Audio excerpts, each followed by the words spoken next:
ॐ अज्ञानतिमिरान्धस्य ज्ञानाञ्जनशलाकया चक्षुरुन्मिलितं येन तस्मै श्रीगुरवे नमः।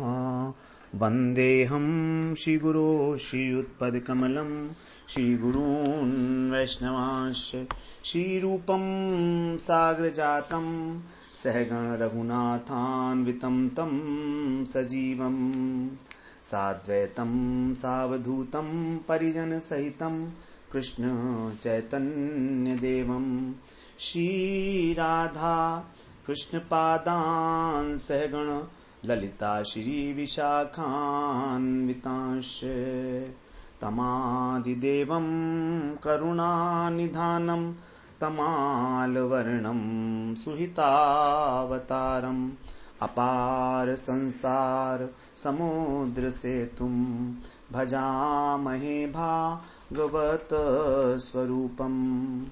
हे देव हे दैत हे भुवनैक बंधो हे कृष्ण हे चपल हे करुणैक सिंधो हे नाथ हे रमण हे नयनाभिराम हा हा कदानुभवितासि पदं दृशोर्मे। श्री कृष्ण चैतन्य प्रभो नित्यानंदा श्री अद्वैत गदाधर शिवसदी गौरभक्त वृंद। हरे कृष्ण कृष्ण कृष्ण हरे हरे हरे राम राम राम हरे हरे। हरे कृष्णा। सर्वप्रथम मैं अपने गुरुपाद पद्म ओम विष्णुपाद अष्टोत्तर शत श्री श्रीमद् भक्ति वेदांत माधव गोस्वामी महाराज के चरण कमलों में अनंत कोटि दंडवत प्रणाम ज्ञापन करता हूँ। हम लोग श्रीमद् भागवत पुराण में दशम स्कंध में 11वां अध्याय श्रवण कर रहे हैं, जिसमें भगवान की दाम बंधन से मुक्ति लीला है। नंद बाबा ने भगवान का बंधन खोल दिया। उसके बाद भगवान अपनी बाल सुलभ चेष्टाओं से सभी गोपियों को आनंद वर्धन कर रहे हैं। फल विक्रयणी के ऊपर भगवान की कृपा हुई है। और फिर उपानंद जो वृद्ध गोप हैं, उन्होंने कहा कि यहाँ पर गोकुल में बहुत उत्पात हो रहे हैं, इसलिए राम और कृष्ण की सुरक्षा के लिए हमको किसी अन्य स्थान पर प्रस्थान करना चाहिए। तो सभी जो हैं उनकी इस बात से सहमत होते हैं, सारे गोप, और अत्यंत उत्साह में भरकर अपना सारा सामान छकड़ों पर लाद कर जो है वो वृंदावन के लिए प्रस्थान करते हैं। तो वृंदावन में प्रस्थान करने का ही प्रसंग यहाँ चल रहा है। यहाँ पर अब आगे 34वें श्लोक में बता रहे हैं, तथा यशोदा रोहिण्या वेकम शकटमास्थिते रेजतु कृष्ण रामाभ्याम तत्कथा श्रवणोत्सुके। गोपियां जो हैं वो कृष्ण के कथा का गायन कर रही हैं, परमानंद में डूबे हुए हैं, सारे लोग कथाओं का श्रवण कर रहे हैं। एक जो छकड़ा है, एक जो बैलगाड़ी है, उसमें रोहिणी और यशोदा हैं। तो दोनों रोहिणी और यशोदा दोनों राम और कृष्ण की बातें सुनने की इच्छा से, और गोपियां क्योंकि गान कर रही हैं तो माँ की तो इच्छा होती है अपने पुत्र के गुणगान सुने, तो ऐसी इच्छा से एकम शकटम आस्थित, एक ही शकट में बैठकर और कृष्ण रामाभ्याम, कृष्ण और राम दोनों के साथ बैठकर रेजतु सुशोभित हो रही हैं। वो अपने बालकों की जो है तोतली बोली सुनने के लिए उत्सुक रहती हैं हमेशा। तो इस प्रकार से एक ही छकड़े पर दोनों शोभायमान हैं। तो क्योंकि रोहिणी और यशोदा दोनों ही बालकों का विरह करने में असमर्थ हैं, अब समय तो लगेगा, तो इसलिए एक ही शकट के ऊपर दोनों विराजमान हो गई हैं। इतना प्रेम है दोनों में ही कि एक ही शकट के ऊपर दोनों विराजमान हैं, आमने सामने बैठी हैं और गान कर रही हैं। कभी वो कृष्ण की लीलाओं का गान करती हैं और कभी वो बलराम की लीलाओं का। इस प्रकार से आपस में श्रवण भी कर रही हैं और गान भी कर रही हैं। वृंदावन संप्रविश्य सर्वकाल सुखावहम तत्र चक्रुवर व्रजावासम शक्तैरर्ध चंद्रवत। वृंदावन की अब बता रहे हैं कैसा है। वृंदावन सर्वकाल सुखावहन, सभी ऋतुओं के अंदर सुखदायी ऐसा वृंदावन। संप्रविश्य, वहां पर प्रवेश कर, तत्र वहां पर शकटई अर्धचंद्रवत, बैलगाड़ियों को वहां अर्धचंद्राकार में स्थापित किया जिससे कि सेफ्टी हो जाए, अर्धचंद्र बन गया। और व्रजावासम और ब्रजवासियों के रहने के लिए वहां पर स्थान जो है चक्रू माने बनाया गया, निवास स्थान बनाया गया। तो जैसे पीछे की ओर सामान रखने के लिए और सामने जो है विशाल भाग जो बचा उसमें गायों के रहने के लिए बैलगाड़ियों को उन्होंने अर्धचंद्राकार रूप में स्थापित कर दिया। तो एक दुर्ग कसा बन गया, एक दुर्ग बन गया चारों तरफ से। तो ये जो है अस्थायी निवास है। अभी वृंदावन में पहुंचेंगे तो सबसे पहले पहुंच गए हैं, लेकिन वहां पर तो कोई अभी आवास की व्यवस्था है नहीं। तो इस प्रकार से उन्होंने, विष्णु पुराण में भी कहा गया है कि ब्रजवासी जो हैं वृंदावन में छठीकरा नामक एक स्थान पर, आज भी यहाँ छठीकरा है, अर्धचंद्राकार के रूप में वहां पर निर्माण करके रहने लगे थे। शक्ति वाट पर्यंत चंद्राकार संस्थिति ही।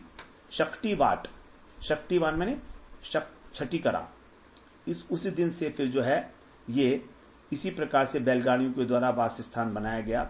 और फिर दूसरे दिन जो है बताया कि किस प्रकार से हरिवंश पुराण में वर्णन है कि ब्रजवासियों ने वहां पर चारों ओर कांटेदार वृक्षों को काटा, बड़ी बड़ी शाखाओं को उनको गाड़ दिया पृथ्वी में और सुरक्षा की पक्की व्यवस्था की है फिर बाद में। इस प्रकार से यहां पर वर्णन आया है इसके अंदर। तो यहां बता रहे हैं अनेक अनेक प्रकार से जो है वृंदावन की शोभा का वर्णन किया गया है। तो जब नंद और यशोदा एक ही, वो नंद यशोदा और रोहिणी एक ही शकट के ऊपर विराजमान हैं, तो वहां पर कृष्ण की जो बाल लीलाएं हैं, जो बाल चेष्टाएं हैं, उनकी जो बातें हैं, उसके लिए यहां पर वर्णन किया जा रहा है। कह रहे हैं जब कृष्ण जो हैं वहां बैठे हैं तो दाहिने हाथ से मैया की ठोड़ी पकड़ते हैं और मैया से पूछते हैं, मैया मैया हम लोग कहाँ जा रहे हैं? तो मैया बोलती है कि हे वत्स, हम लोग वृंदावन नाम की जो भूमि है वहां पर जा रहे हैं। तो कृष्ण पूछते हैं, अच्छा मैया फिर हम घर कब लौटेंगे? तो मैया बोले, ना, हम अपने घर के साथ ही वृंदावन जा रहे हैं। ये तेरे जो बड़े भैया हैं, बलदाऊ जी हैं, रोहिणी हैं, और ये थोड़ी दूरी पर तुम्हारे साथ दूसरी बैलगाड़ी में बाबा जो बैठे हैं, इनके अतिरिक्त तुम्हारे सारे सखा जो हैं, उनका सब सामान, वो सब कुछ, और जो तुमको प्रतिदिन माखन खिलाती हैं, ये सब गोपियां, ये भी सब हमारे साथ साथ आगे आगे सबके साथ चल रहे हैं हम लोग। इस प्रकार से जो है कृष्ण अनेक प्रकार के प्रश्न पूछते जाते हैं। जब देखते हैं पीपल के वृक्ष की ओर तो बाल भाव में मुग्ध हो जाते हैं कृष्ण। बड़े कौतूहल से पूछते हैं, मैया ये चारों ओर जो पत्ते लगे हुए हैं और वायु के जो है वायु चल रही है तो इससे हिल रहे हैं, ऐसे लंबे लंबे जो वृक्ष हैं, इनका क्या नाम है मैया? तो मैया बताती हैं, बेटे ये पीपल के वृक्ष हैं। तभी गूलर के वृक्ष के ऊपर दृष्टि पड़ती है। तो पूछते हैं, ये जो बहुत सारे अंडे अपने अंगों में धारण करके खड़े हैं, अंडे टाइप के होते हैं ना गूलर के फल, तो कौन से वृक्ष हैं? तब मैया बोलती है, बेटे ये गूलर के वृक्ष हैं। अच्छा, फिर बोलते हैं, अच्छा मैया इनकी जो बड़ी बड़ी जटाएं हैं, इन वृक्षों का क्या नाम है? तो मैया बोलते हैं, देखो ये बरगद के वृक्ष हैं। इस प्रकार जो है वृंदावन गमन के समय माता का और पुत्र का एक बड़ा मनमोहक संवाद जो है वो वहां पर हो रहा है और सभी लोग उससे आनंदित हो रहे हैं। ब्रजवासी गण जो है छठी करा उसी का नाम हो गया है, शक्ति करा का ही। तो छठी करा को शक्ति करा कहा, क्योंकि शकट वहां पर जो है अर्धचंद्राकार रूप में अवस्थित है, इसलिए उसका नाम करा शक्ति करा। तो ये स्थान जो है पहले चुना गया था। फिर नंद बाबा ने अपनी जो तुरही बजाई और फिर बता दी कि हम लोग गंतव्य स्थान पर पहुंच गए हैं, और उन्होंने आदेश दिया कि सब लोग जो है वास स्थान बनाएंगे अब। तो इस प्रकार अर्धचंद्राकार रूप में गाड़ियों को खड़ा किया और जो है अस्थायी रूप से पहले दिन जो है उसके निवास स्थान बनाए गए। फिर दूसरे दिन उसी स्थान पर चारों तरफ कांटेदार वृक्ष जो हैं उनकी शाखाएं गाड़ी गईं, सुरक्षित रहे जिससे। तो यहाँ पर जो वृंदावन की भूमि थी अभी तक जो सुप्त अवस्था में थी वो जाग गई। तो हरिवंश पुराण में कहा गया है, निवेशम विपुलम चक्रे गमांचैव हिताय च शक्तावर्त पर्यंतम चंद्रार्थाकार संस्थितम। गोपों ने वृंदावन में आकर गायों का पालन करने के लिए, उनके सुखपूर्ण घूमने के लिए, विचरण करने के लिए शक्तावर्त नामक स्थान, शक्तावर्त, उस स्थान पर अर्धचंद्राकार रूप में आवासों का निर्माण किया। चंद्रार्धाकार संस्थितम। इस प्रकार से और जो गोवर्धन पर्वत को उन्होंने अपने सम्मुख रखा और उस प्रकार से उसी के अनुरूप सब वासस्थान का निर्माण किया गया। तो जो स्थान था ये कितना बड़ा था, 8 कोस लंबा था और 4 कोस चौड़ा था, ऐसा स्थापित हुआ इस स्थान। तो यहां पर यद्यपि भगवान का जो धाम है वो अचिंत्य है, अनंत है, लेकिन फिर बताते हैं कि नंद भवन का जो नंद बाबा का जो घर था उसके पास ही जो उनके भाई थे उपानंद, सनंद इत्यादि नंदन, उन सब जो भाइयों के भवन खड़े किए गए। सभी ब्रजवासी वहां पर जो है आनंद पूर्वक निवास करने लगे। उन्हें किसी प्रकार का कोई कष्ट का अनुभव नहीं हुआ कि उन्होंने जो है अपना बना बनाया गोकुल के घर छोड़ दिए, क्योंकि वृंदावन सब प्रकार सुखदायी था उनके लिए, बल्कि गोकुलवास से भी अधिक सुख का यहां पर अनुभव कर रहे हैं।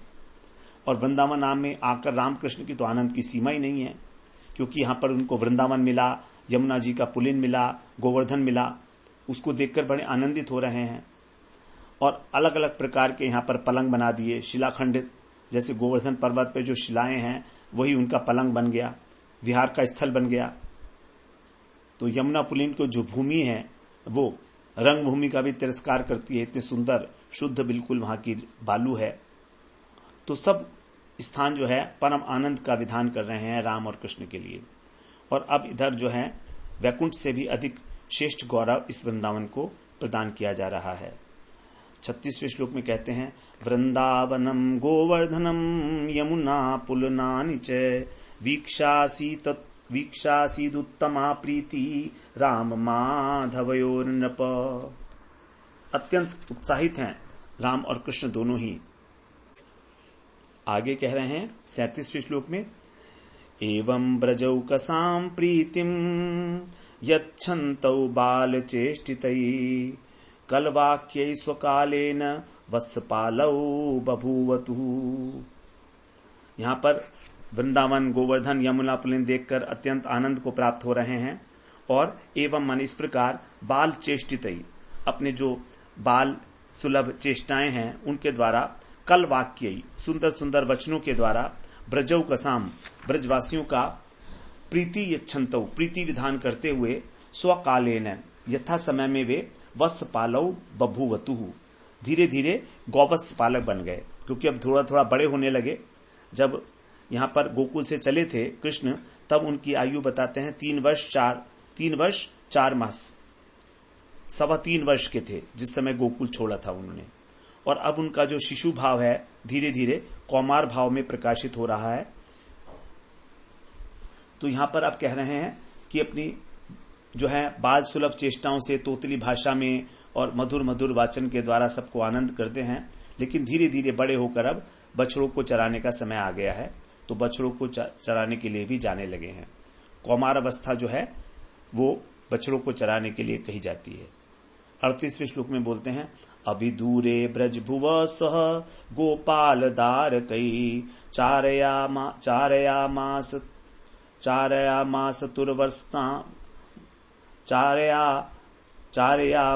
तुर्वत्सान नाना क्रीड़ा परिच्छदौ, अनेक प्रकार के जो क्रीड़ा के उपकरण हैं, परिच्छद माने होता है सामान, क्रीड़ा के जो सामान है खेलने के, उनको वो है। और ब्रज भूव है अविदूरे, ब्रज भूमि के पास में ही, अविदूरे माने अधिक दूर नहीं, पास में ही, गोपाल दारकई सह गोप बालकों के साथ, वत्सान चारया मासतु बछड़ों को चराने लगे। कोष्ठ के पास में ही मिलकर सभी ग्वाल बाल जो हैं उनके मिल गए और आपस में जो है वत्स चराने लगे। तो रामकृष्ण का जो है स्तनपान भी कम हो गया है, शरीर जो है थोड़ा सा सुगठित हो गया है, तेजी से दौड़ने लगे हैं, वृक्ष पर चढ़ जाते हैं, शंख बजाते हैं। कौमार अवस्था की जो चपलता है वो प्रकाशित हो रही है। तो बाल्यावस्था कहते हैं जन्म से लेकर 5 वर्ष, और फिर 5 से 10 तक कौमार अवस्था कही जाती है। तो यहां पर अब अनेक प्रकार के कौतुक कर रहे हैं और जो अपने सम आयु के गोप बालक हैं उनके साथ अनेक प्रकार की क्रीड़ाएं करते हैं, और धीरे धीरे अपने आप ही जो है कपड़े भी अपने आप पहनने लगे हैं, क्योंकि पहले तो जो है यशोदा मैया जब पहनाती थी कपड़े तभी पहनते थे, लेकिन अब जो है धीरे धीरे खुद ही अपने पहनने लगे हैं कपड़े। मैया से कहते हैं कि कपड़े दे दो, हम खुद पहन लेंगे। तो अब पहनते तो हैं, लेकिन आधा शरीर ढकता है, आधा खुला रह जाता है। फिर कोशिश करते हैं पूरा ढक जाए, ढक नहीं पाते। तो इस प्रकार जो है सभी लोग बड़े आनंदित अपने को अनुभव करते हैं। तो इस प्रकार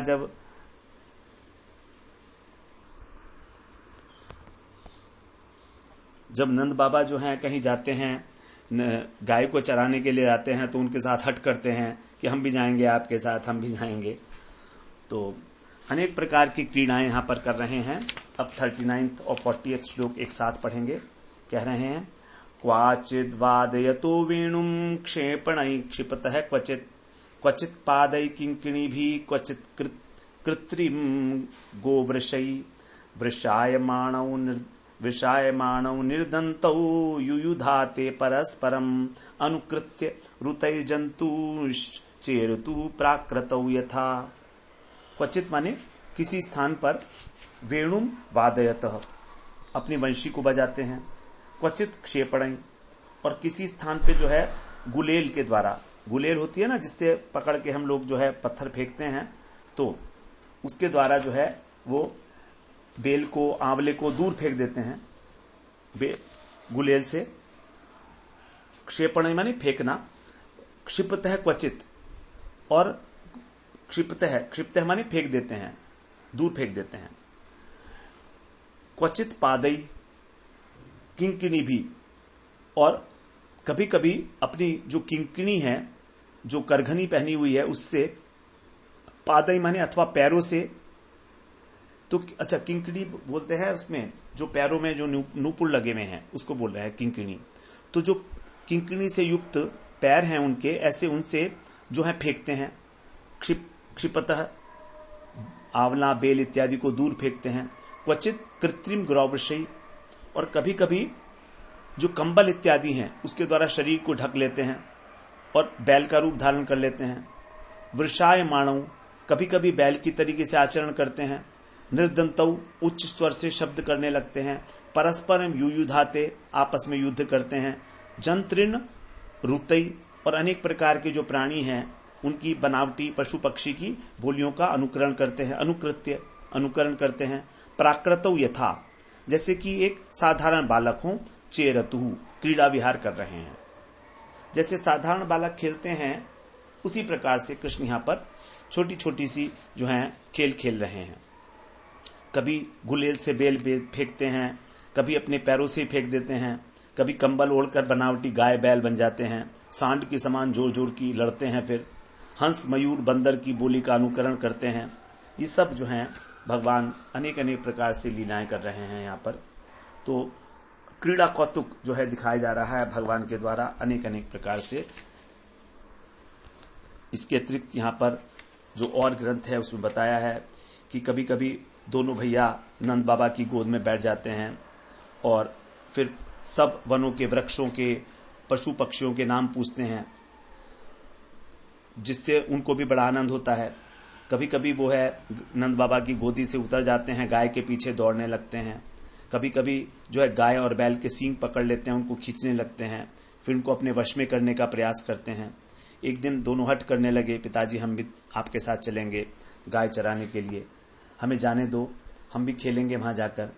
तो ये नंद बाबा यशोदा उन्हें कैसे छोड़ सकते थे इतने गायों के साथ वन में जाना, क्योंकि एकमात्र जो है धन है, परम धन है कृष्ण, यशोदा मैया के और बाबा के। तो बिल्कुल इच्छा नहीं थी उनकी कि वो उनसे दूर जाएं, लेकिन फिर भी प्रबल इच्छा है। इस प्रकार उन्होंने देखा कि चलो ठीक है, अच्छा कोई बात नहीं है, इनको बछड़ों के साथ आसपास जो है वो भेज देते हैं। तो उन्होंने जो कुछ बड़े गोप हैं उनके लिए उनको नियुक्त किया, उनका ध्यान रखने के लिए, और आसपास के एरिया में उनको भेज दिया गया, जिससे ज्यादा दूर भी ना हो, दिखाई देते रहें। एक दिन नंद बाबा जो है अपने बड़े भाई के पास गए और वहां पर मुहूर्त निकलवाया। तो मुहूर्त निकलवाया कि भाई इनको वत्स चारण में कब नियुक्त किया जाए, क्योंकि अब उम्र हो गई है उनकी बछड़े चराने की। तो वहां पर कि किस प्रकार से हम जो है मुहूर्त के अंदर एक पंडित के द्वारा और मांगलिक अनुष्ठान करके फिर जो है इनको वत्स चारण में नियुक्त करें। तो फिर इस प्रकार से उनको नियुक्त किया गया। फिर सभी जो हैं गोपों ने अपने अपने जो थे बच्चों के साथ अपने अपने बछड़ों को और रामकृष्ण के साथ भेजने का निश्चय किया कि सब साथ ही जाएंगे, एक साथ जाएंगे। तो यशोदा भी जो है कृष्ण बलराम को स्नान करा के, भोजन इत्यादि करा के उनको पूरा सजा देती हैं। बछड़ों को चराने के लिए बैंत होना चाहिए, सींगा होना चाहिए, उनके हाथ में वेणु दे दी। तो उनका जो वत्स चारण वेश था, गोप वेश, यहाँ पर उन्होंने धारण किया और सबके मन को हरण करने वाला था। तो ऐसे जो भगवान के सखा थे, श्रीदाम, सुबल, मधुमंगल, उज्ज्वल, स्तोक कृष्ण, इन सखाओं के साथ बछड़ों को लेकर वो, और पास में ही नंदालय के पास में ही वो बछड़े चराने लगे और अनेक प्रकार के क्रीड़ा कौतुक करने लगे। बछड़ों के ऊपर दृष्टि रखते हुए। चराना क्या था, इन आपस में खेलना ही था बच्चों को। इस प्रकार से थोड़ा घर से बाहर निकल जाएं बस, उसके बाद तो चंचलता जो है सवार हो जाती है बच्चों के ऊपर, कुछ दिखाई नहीं देता है खेल के अलावा। तो सबका आनंद वर्धन कर रहे हैं भगवान अपने सखाओं का। और कभी जो है वेणु बजाते हैं, कभी बेल आंवला को फेंकते हैं दूर दूर, कौन कितनी दूर फेंकेगा। कभी अपने चरणों में नूपुर जो है बजा हुआ है उसको नृत्य करते हैं। फिर कंबल से ढक लेते हैं अपने शरीर को और सांड की तरीके से एक दूसरे से सींग लड़ाकर जो है सिर से सिर लड़ाकर लड़ते हैं, कुश्ती लड़ते हैं। कभी मोर, हंस की, बंदरों की ध्वनि निकालते हैं। इस प्रकार से यहाँ पर आनंद में निमग्न है भगवान। कदाचित यमुना तीरे वत्सांश्चारयतो स्वकई वयस्यै कृष्ण बलयोर जिंघासुर दैत्यागमत। किसी एक दिन क्या हुआ, बलराम और कृष्ण दोनों ही अपने सखाओं के साथ, वयस्य माने सखाओं के साथ, वत्सांचारयतो बछड़ों को चराने वाले कृष्ण बलराम को जिंघासु माने मारने की इच्छा से दैत्य आगमत, एक दैत्य आ गया यमुना जी के तट पर। तो ये वहां पर जो है बछड़े चरा रहे थे और वहां पर एक दैत्य आ गया इनको मारने के लिए। तो अभी बछड़े चराते हुए कुछ ही समय हुआ था, क्योंकि अब उनको लग नहीं रहा था कि वृंदावन में जो है किसी प्रकार का कोई उत्पात होगा। इसीलिए यहाँ पर यशोदा मैया भी सोच रही हैं कि चलो ये जगह अच्छी है और यहाँ पर सुरक्षा है वृंदावन में, तो ठीक ही है, ये बस चारण कर बछड़ों को चराने गया है, कोई बात नहीं है। तो एक बार जो है जब गए वहां पर बछड़ों को चराने के लिए, तो कोई विशेष आशंका तो थी नहीं कि यहाँ पर कोई दैत्य आने की संभावना है, लेकिन फिर भी उसी समय जो है दोनों बालकों को सावधान जरूर कर देती थी मैया कि देखो दोनों साथ साथ रहना, कभी अकेले मत छोड़ना और घने वन में कभी मत जाना, यमुना की तरफ मत जाना। बलराम जी को विशेष रूप से समझाती थी कि कृष्ण का ध्यान रखना, इसको इधर उधर मत जाने देना, तुम अपनी दृष्टि से ओझल मत करना, क्योंकि यशोदा जी को विश्वास है बलराम जी के ऊपर। तो इस प्रकार वो एक बार जो है वत्स क्रीडनक नामक वन में गए और वहां पर जो है बछड़ों को छोड़ दिया उन्होंने घास चरने के लिए। एक वृक्ष के नीचे बैठ गए तो बलदेव और गोप सारे के सारे कन्हैया को चारों ओर से जो है घेर कर बैठ गए। तभी कंस की प्रेरणा से एक जो असुर है वो कंस को कृष्ण को मारने की इच्छा से वहां पर आता है। तो पूतना, शक्टासुर, तृणावर्त की मृत्यु से जो कंस था वो बड़ा भयभीत था और ये जो आया था असुर ये भी भयभीत हो गया, इसका भी हृदय कांपने लगा। सोचने लगा कि क्या ये वही नंदपुत्र है जिसने पूतना का विनाश किया। आगे कह रहे हैं, तम वत्स रूपिणम वीक्ष्य वत्स यूथ गतम हरि दर्शयन बलदेवाय शनैर्मुग्ध इवा सदत। जब भगवान ने देखा कि जो असुर है ये वत्स रूपिण है, बनावटी बछड़े का रूप धारण कर रखा है, तम माने उस असुर को देखकर बलदेवाय दर्शयन शनई, बलदेव को दिखाया और धीरे धीरे मुग्ध इव जैसे जानते ना हो आसदत उसके पास आ गए। तो वो जो असुर था वो तो पहले भयभीत था, लेकिन वो ये सोच रहा था कि मैं क्या करूं, अगर मैं यहां पर नहीं रहूंगा तो कंस मेरे को मार देगा, उसका पालन तो करना ही है और अपने प्राणों की रक्षा भी करनी है, तो कैसे होगा। तो सोच रहा था क्या करूं। नंदनंदन जो है समझ रहा था कि कृष्ण को बछड़े बड़े अच्छे लगते हैं, इसलिए वो क्या करा कि अपने हाथों से ही अपने उस बछड़े को खिलाते हैं, मालिश करते हैं, अपने पीठ पर उसकी पीठ पर जो है अपना शरीर का भार जो है अर्पण करके खड़े रहते हैं काफी समय तक। तो जब कृष्ण का ऐसा व्यवहार देखा बछड़ों के प्रति, तो उसने सोचा कि यदि मैं बछड़े का रूप धारण कर लूं और इनके साथ मिल जाऊंगा तो मुझे कोई पहचान नहीं सकता है, और जब कृष्ण मेरे पास आएगा तो मैं उसको मार डालूंगा, और यदि मैं उसका वध नहीं कर सका तो भी वो मुझे मारेगा नहीं, क्योंकि ये तो गोप जाति के लोग हैं, तो गोप जाति के लोग कभी बछड़े को तो मारते नहीं हैं। इसलिए इस बछड़े का रूप धारण करने से मेरी भी रक्षा हो जाएगी और कृष्ण के कंस के आदेश का भी पालन हो जाएगा, ऐसा उसने सोचा। तो ये सोचकर उसने फिर जो है अपनी माया से बछड़े का रूप धारण किया और बछड़ों के दल में मिल गया और बछड़ों की भांति जो है घास चरने लगा। अब जो मिलने पर भी कृष्ण जो हैं उन्होंने उसके अंग की गंध से उसको पहचान लिया कि हमारा कोई साथी नहीं है, समझ गए तो कि ये जो है जरूर ही कोई असुर है। और सभी जो है जितने भी बछड़े थे वो भी डर गए, क्योंकि बछड़े तो पहचान जाते हैं, उनको गंध अगर नहीं आती है तो सब इधर उधर भागने लगे, सब लोग कृष्ण की ओर देखने लगे। तो बछड़े जब चंचल हो गए तो तत्काल कृष्ण जो है ये समझ गए कि असुर है, दुष्ट असुर है ये। तो इसलिए उन्होंने कुछ कहा नहीं, सीधे नेत्रों के संकेत से बलदेव को दिखा दिया, मानो कह रहे हो कि यहां पर जो है जब आप उपस्थित हैं तो फिर हमें इस असुर के होने की क्या चिंता। बलदेव जी अत्यंत बलशाली हैं, तो इस प्रकार से मानो ये कहते हुए उनको कृष्ण ने उस असुर रूपी असुर रूपी जो बछड़ा था उसको दिखाया और धीरे धीरे उसके पास पहुंच गए। अब आगे कह रहे हैं 43वें श्लोक में, गृहीत्वा पद पर पादाभ्याम सहलांगुलमच्युतः भ्रामयित्वा कपित्थाग्रे प्राहिणोदगत जीवितम स कपित्थैर्महाकायः पात्यमानै पपातः।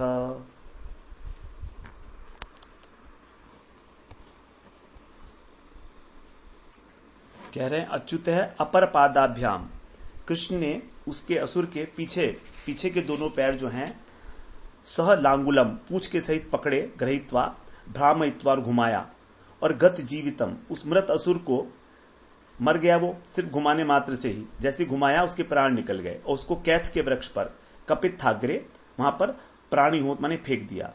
इस प्रकार से वो जो महाविशाल असुर था पात्य मानई अपने ही भार से कपित्थई कैथ के वृक्षों के साथ पपात परे भूमि पर गिर पड़ा।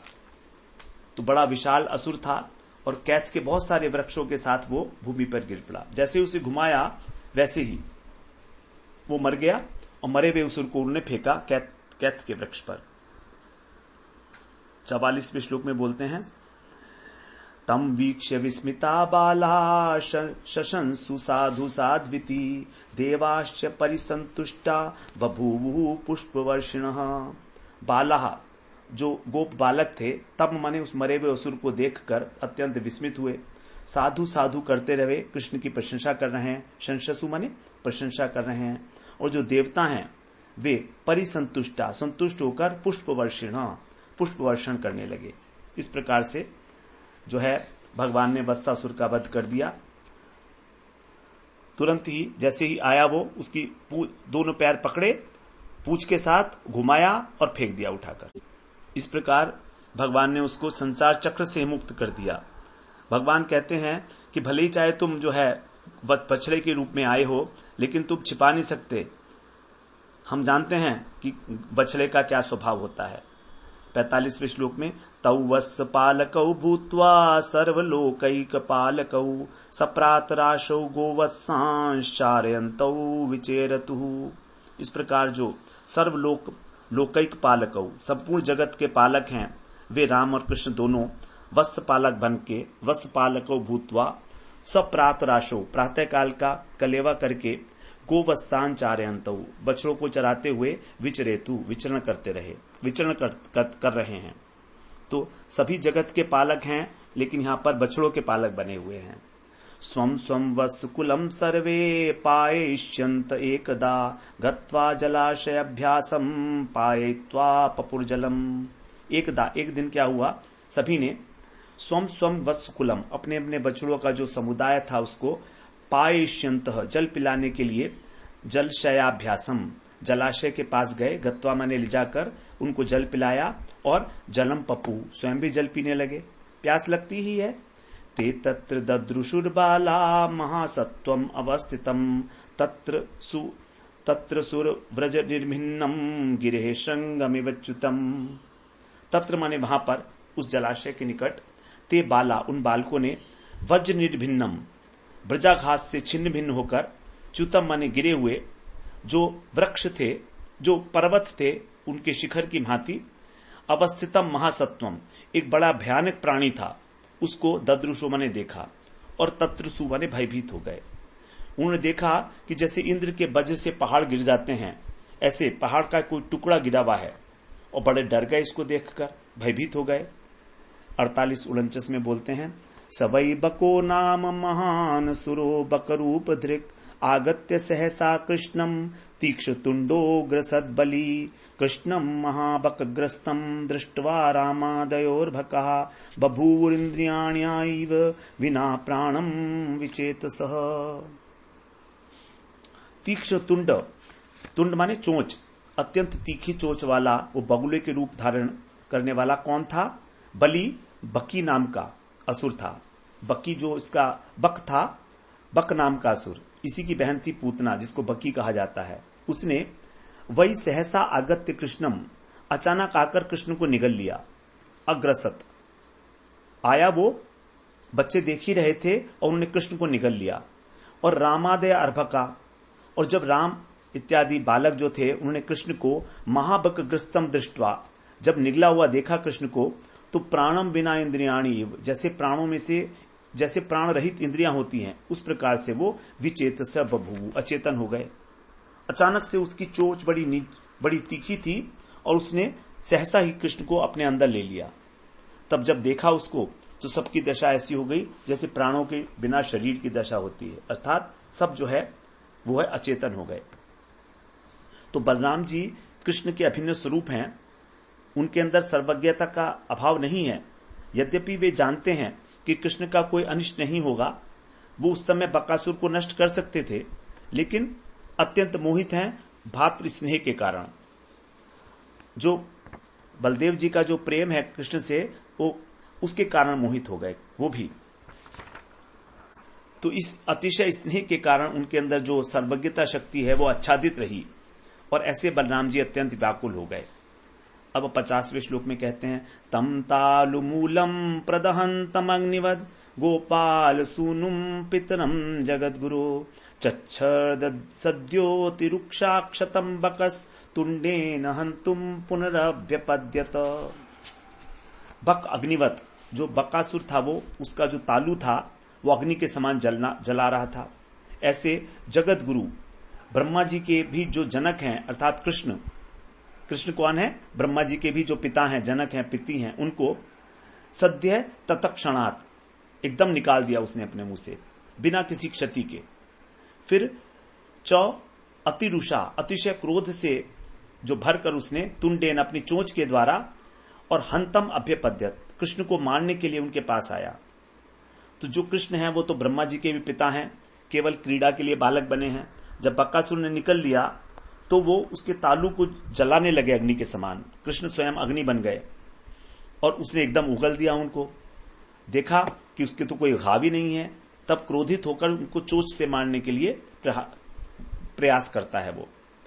तमा पतंतम सनिग्रह्य तुंडयोर दोर्भ्याम बकम कंस सखम सताम पति पश्यत सुबालेषु ददार लीलया मुदा वहो वीरणवद्दिवौकसाम। वो जो कंस का अनुचर था, कंस सखम, वो बकासुर तुंडयो अपनी चोंच के द्वारा और दोर्भ्याम, भगवान ने उसको पकड़ा और उसको मुदाव है, उसका आनंद वर्धन करने के लिए, उसका नहीं देवताओं का, दिवौकसाम, भगवान ने गोप बालकों के सामने ही पश्यत्सु बालेशु लीलया, लीला करते हुए ही वीरणवत, वीरण के समान अर्थात तृण के समान ददार माने चीर दिया। जैसे कोई तिनकों को चीर देता है, ऐसे ही भगवान ने उसके दोनों चोंच के दोनों ठौर पकड़े और उनको उठाकर चीर दिया। तो वो जो है उनके ऊपर झपटने वाला ही था, लेकिन भगवान ने उसको उसी समय जो है नष्ट कर दिया। तदा बकारिं सुरलोकवासिनः समाकिरन्नन्दन मल्लिकादिभिः समीरिरे चानक शंख संस्तवैस्तद्वीक्ष्य गोपाल सुता विसिस्मिरे। जब स्वर्ग में देवता लोगों ने देखा तो उन्होंने भगवान के ऊपर पुष्प वर्षा की, मल्लिका, चमेली इत्यादि पुष्पों की। नगाड़े, दुंदुभी, शंख बजने लगे और गोप सुता विसिस्मरे, अत्यंत आश्चर्यचकित हो गए जो गोप बालक थे।